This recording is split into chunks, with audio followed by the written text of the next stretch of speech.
Smithfield, Utah, it's a small town and it has a small city council.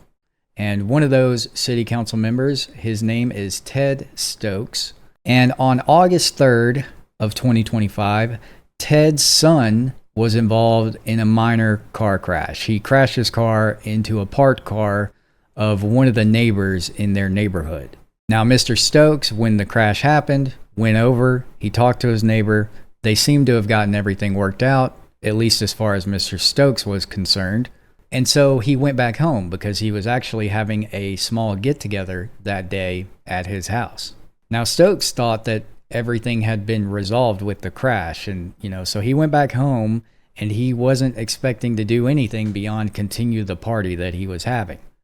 But Mr. Stokes' neighbor, whose car was crashed into, wasn't necessarily satisfied with just exchanging information or whatever they did. So they called the police to have an official police report written about the crash. And that is what prompted everything that you're about to see. And I do have to say that the first few seconds of this video are muted, but the audio kicks in shortly after.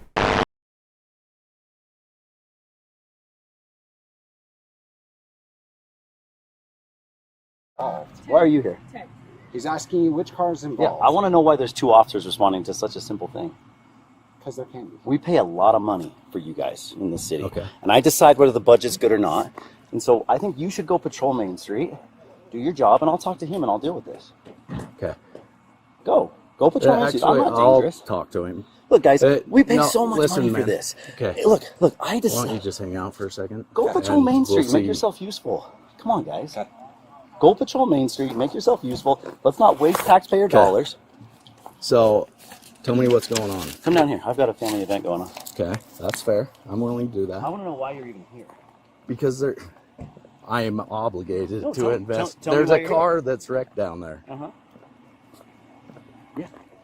And you have already talked to the guy and said that your son had run into his car. Yeah, and I gave him my insurance, and I gave him everything, and we already called and made an insurance report. State Farm's handling everything. Okay, and it's also over $1,500. So I need Yeah, to it's going to be investigate his car's totaled. Yeah. So he called you. That's what Yes. you. Yeah, that's all you needed to say. Hey. Yes, he called me. Yeah. See, this is the problem, and your guys' lack of training blows my mind. Okay. It blows my mind. Hey, Ted, I'm here. There was an accident. The person whose Will car you please owned. not step up on No, me? no, I'm telling. I'm asking no, you no, no, not no, to. no, no. I'm telling you how you're supposed to do your job because you obviously don't know. Look, listen. Hey, Ted, the person that your son hit earlier has asked that I make a police report. I'm here to do that. Instead, you show up like you're an FBI agent doing some big secret thing. Like, who trained you? I want to know who trained Okay. you. Can I get your son's name? How old are you? Can I get your son's name? How old are you? Okay. How long have you been? Are how long you have you been? going How long have you been to impede an how long- investigation? No. Do you have a warrant to be here? I'm on public property right now.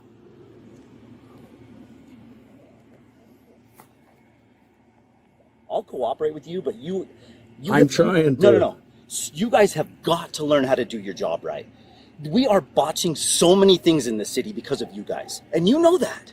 You're aware of everything, and I'm aware of everything. Can and I you know get your that. son's name? You can step onto my property, and I will talk to you if you will be reasonable. Let's start the conversation over, Let's do it. please. Okay. Hi, my name's Hello? Ted Stokes. I am here because there was a complaint about your vehicle or your son hitting another vehicle, Okay. and the vehicle looks like it's totaled. And the person who made the complaint was the person who owned the car? Yes. Okay, cool. We already talked to him. I'm happy to help you out. Okay. Yeah.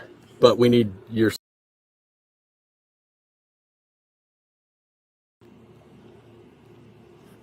Two responding officers. Yes. For a non-moving vehicle incident. Yes. What's your son's date?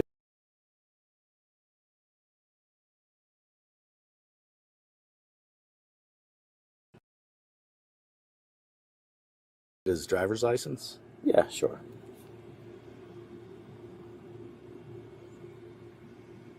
Do we need, Will you go get it, Court? I don't have it. does he need to come out here? No. We'll see what happens. Okay. Can you tell me which vehicle it was? Yeah, it was that Hyundai Sonata right there. Okay. So I do have his, or I guess it's your insurance information. Yes. Does the car belong to you? Yes. Okay. I stayed there for half an hour. I waited for them to get home. Okay. When they got home, I gave them their haven't information. said I don't have that a problem with that's you being here. I inappropriate. have a problem with the approach to responding officers Yes. to this. And we we'll probably have another accident Okay. on Main Street right now. So it's this one right here? Send the responding officer. Okay, look, I understand why Ted is so pissed off right now. I mean, he did go through all the trouble of spending 30 minutes there, according to him, exchanging the insurance information, blah, blah, blah. But that doesn't negate his neighbor's right to have this documented by official authorities, especially if this took place on public roadways. I mean, and like the officer said, there was more than $1,500 worth of damage. Now, Ted's critique about there being more than one officer there, I think, is kind of minuscule and pointless, and it's a stupid hill to die on, honestly. One extra officer could very well expedite documenting what happened for this crash. So I think it's more than reasonable for there to be more than one officer on any given crash because there's a lot of information to document. So it's obvious that Ted has a problem with the cops in general, and he has a very hostile tone right now. And I think he would do well to just lower the intensity just a little bit. It's not that serious that there's two cops here investigating a crash. That's totally normal, in my opinion.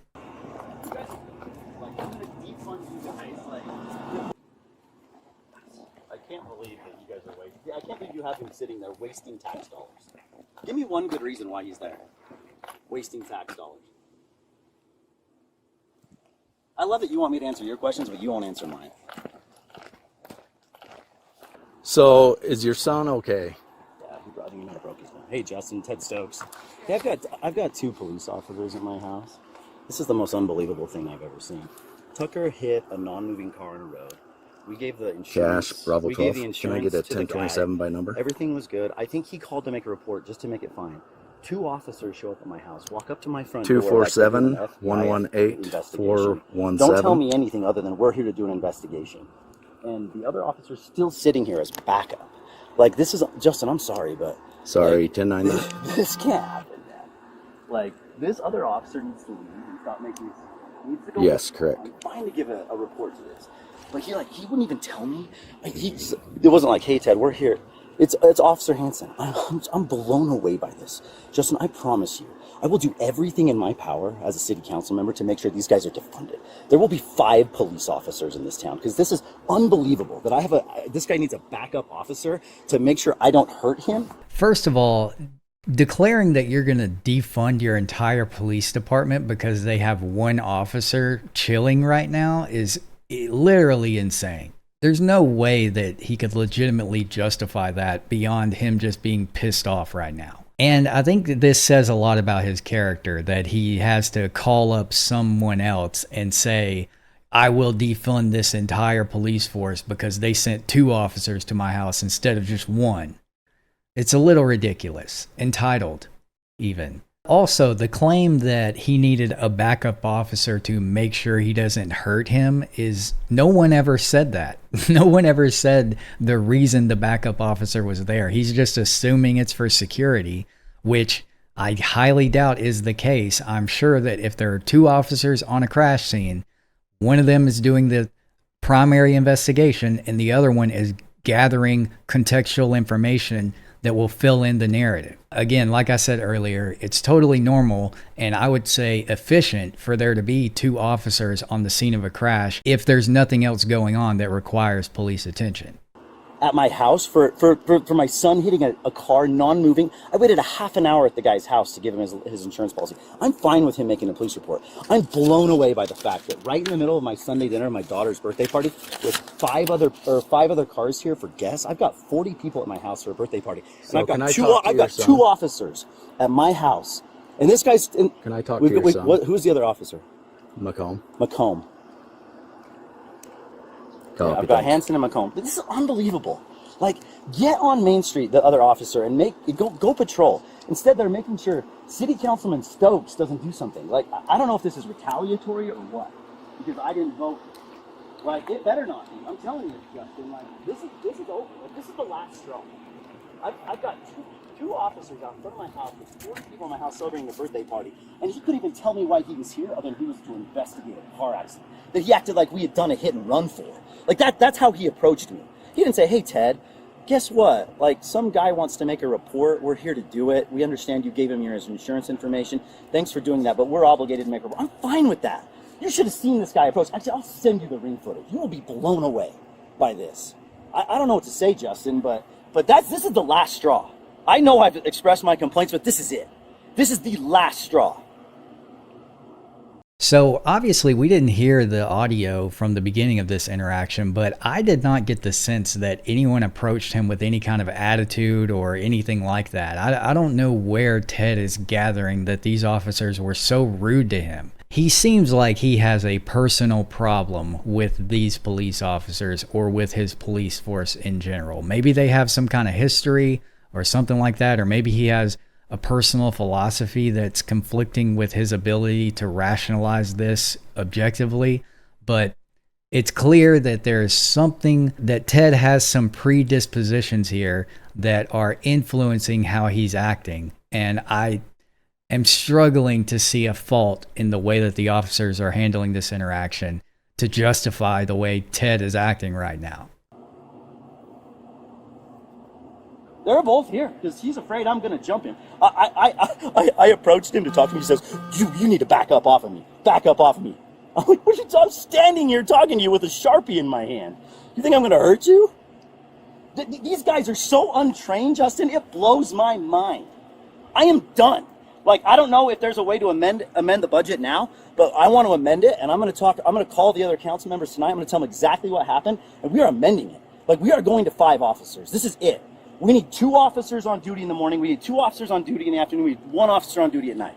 This is the most unbelievable thing I have ever seen.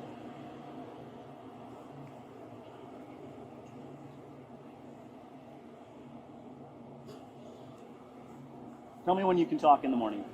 Go enjoy your Sabbath. I need to talk to you first thing in the morning. This is unbelievable.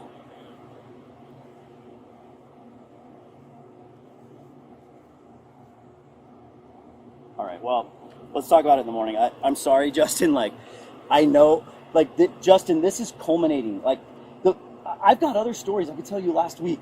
An officer pulled someone over, in front of just in front of the intersection of Spring Creek Fitness, or what's it called, Summit Creek Fitness. The guy pulled over like right past the intersection. The guy was an idiot, right? He pulled over like 5 feet past the intersection. So our officer parked right in the middle of the intersection, and no one could make a left-hand turn or a right-hand turn or go straight through a main street intersection for like 30 minutes while this guy did his stop. What would you have done, Justin, if you were the officer in that situation? Tell me what you would have done. You would have got out of the car, you would have gone up and said, hey, can you pull 20 feet forward so I can pull in behind you? But no, the officer parked smack dab in the middle of the intersection and sat there and did his 20-minute stop. And I have pictures of it. I have videos. Like, Justin, we cannot fund this because it's not worth our money. These guys have no idea what they're doing. All right, well, there we go. We definitely have some context clues now, and I think Ted here definitely doesn't like this police department.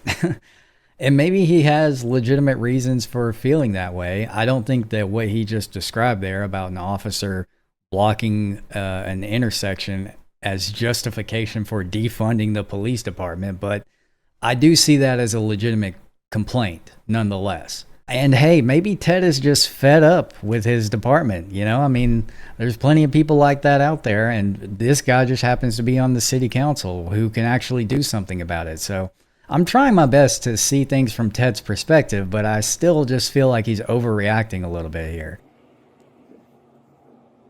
Oh, I'll take a picture. You can see both their trucks pulled up right here to handle this issue. I am done. Like, this is the last straw. It is the last straw. I am done with these guys. I'm embarrassed. I'm flat out embarrassed. I get a ticket 3 weeks ago for rolling through a stop sign at 7 a.m. And the officer says, sorry, I had to do it. Turns out, I find out, him and the chief are giving each other high fives the next Monday. Justin, I've got 3 officers in the force who tell me everything. I know everything that's going on. Like, I am done with this. Like, it's done.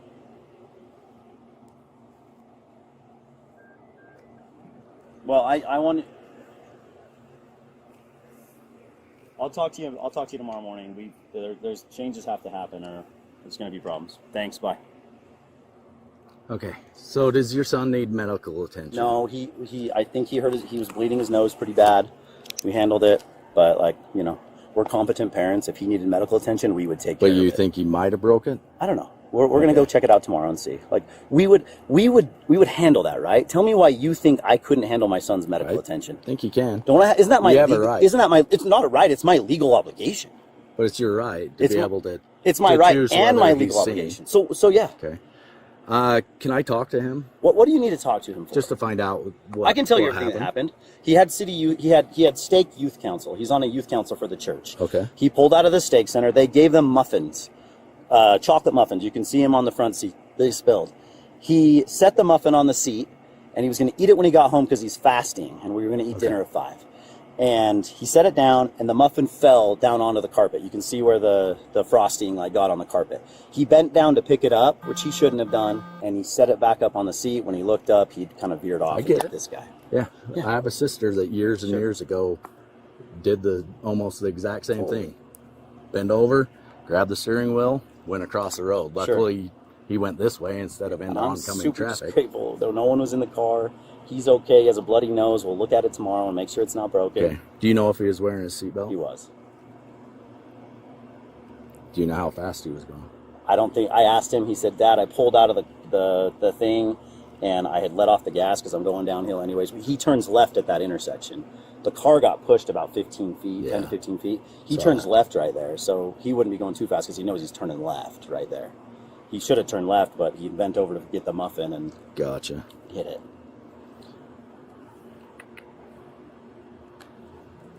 Okay. At this point, I just need to fill out the witness statement, or not the witness statement, but the accident exchange form. I mean, that way both of you have the exact same information. Sure. So that you can contact your insurance company. I already did. He can We already made the contact report. his. I gave him our insurance. I hope he did too. Okay. I don't have a problem with you making a report. It's 2 officers and it's the approach. Blows my mind, man. Okay. Can we just? I don't feel like I. Yeah, no, you did need to. anything. You need to handle that better. You need to say, "Hey, I heard your son was in an accident. Someone asked me to come make a report," and I would say, "Oh, was it the guy who got hit?" Instead, you come up to me like you're doing an FBI Okay. and get I'm investigation. not getting into that No, because no, I tried Officer to be Hanson, friendly. you need to. I tried to be You gotta friendly be the better. entire time. No, Tried no. to be friendly with you the entire time. Why are I there tried 2 to officers strike here? up a conversation. Why are there 2 officers here? Because there's a vehicle. Justin's blown away. There is a vehicle that No. didn't Yeah, say. and that's what you said But too. I'm I not- forgot about I'm that. not saying- I forgot. You I'm said, not- "Hey, there's a vehicle that's been totaled on a roadside," as if we hit and run it. That's how you approached me. Until I get here, I don't know the full circumstance.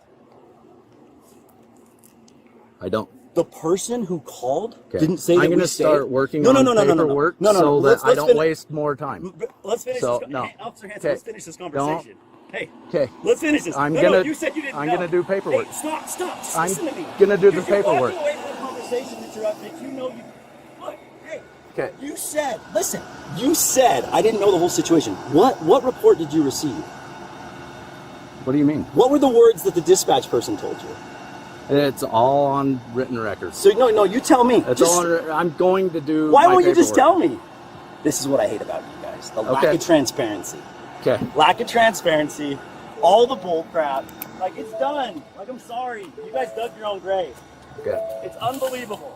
All right, I got to kind of side with Ted on this one. I don't know why the cop wouldn't just say what the CAD was saying or tell him why or what exactly prompted their intervention and why he's asking the questions he's asking. I mean, these are legitimate concerns for Ted to have, regardless of him, blowing up and acting a bit childish here. I agree. These are legitimate questions, and that's a good point to make. I mean, the officer's essentially trying to say that he had no idea what was going on until he got to Ted's house, but he did take a 911, or he had a 911 call. Dispatch sent him there, so he had at least some information about what was going on, and he's obviously already talked to the other party involved. So I don't know. I mean, I kind of think I kind of think Ted is right on this one, and that these are legitimate questions to be asking here. Hey, Justin wants that other officer on Main Street, Okay. so send him. Okay. So right here, the officer goes back to his car and starts writing a ticket, which ends up taking, like about 20 minutes to get done.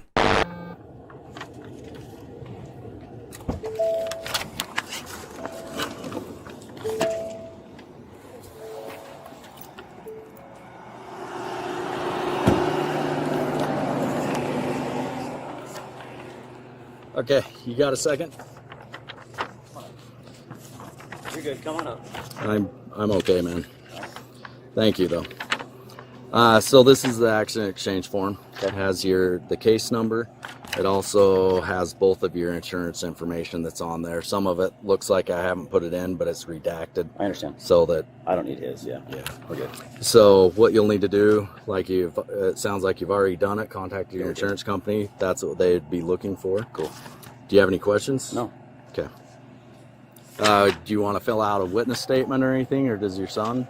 No, we're good. It's his fault. Okay. We didn't. That's why we waited for 30 minutes for them to get home. That's why Appreciate we gave that. it to him. That's why we took care of it. I expected that someone might show up just to make a police report, because sometimes the insurances want that. I just expected it. I didn't expect 2 officers. I didn't expect that approach. Yeah, I had a second officer follow me up here. That's unfortunate. And so, anyway, have a better day. See ya. So needless to say, Ted definitely could have used a little more professional decorum during that interaction, and his conduct definitely created some controversy within the community. There were a lot of people calling for his resignation after this video was surfaced. And on September 15th, the city council released an official statement saying that they disavowed his actions. And this is a quote from what they said. Quote, "His threats and defiant actions were not in line with what we value and believe. We will never condone rude, unprofessional, or demeaning behavior, whether from an elected official or from residents." So that led Stokes to issue an official apology the following day on the 16th, and where he said that essentially he was sorry about how he acted towards the officers, and he felt that a broader apology was also needed. And he basically said that, he's very compassionate about his son and knowing that he was okay. And, that played a part in why he acted the way that he did. And then 4 days after that, on the 20th, Ted resigned from the city council and basically had this to say. Quote, "I desired to be a good servant of the community and take care of and protect this city from influences that my constituents thought might be detrimental. However, as I stated in my previous apology, I lacked the proper judgment in a moment of regret. In light of that, I have no choice but to respectfully resign from my seat on the city council at this time to protect my family." He also said, "I want to reiterate that no context excused my unprofessional behavior, but in light of the context being unreported, I wanted people to know what was on my mind at that time. I also want people to know that I have no animus towards law enforcement. My favorite coach in high school and a father to me is a retired police officer, and the father of one of my son's best baseball friends growing up is a police officer. There are many other people I know who are in law enforcement, and I greatly respect and revere them." He went on to say that he had a lot of concerns about how money was being spent, how the police department was being ran, etc., etc. So essentially, there's a lot of history here between Ted and the police department, and this was just kind of the straw that broke the camel's back. And again, I can kind of see 2 perspectives here. I do think that Ted was very unprofessional, and the way that he acted during that interaction was totally uncalled for. But we don't live in Ted's shoes, and there could have been a myriad of different interactions that he's had with law enforcement, particularly this department, that had led him to react this way. So I don't want to put the onus completely on Ted for, overreacting. maybe he's experienced overreactions from this police department in the past. So I think that there's a lot of details here that are just not captured in the media landscape. And there probably is a lot of context, like Ted said, that's being unreported. But you guys let me know what you think about how Ted acted in this encounter. I feel like it's going to be pretty controversial. You know, some people probably would agree with how he acted and think that maybe that's how you should treat all officers. But I could also definitely see, and I'm personally more in the camp of this was a little unprofessional on Ted's side. I don't know if it necessarily rose to the level of demanding him resign from the city council, but he definitely was being an asshole. But let me know what you guys think, and that's all I got for you today. I'll see you in the next one. Cheers.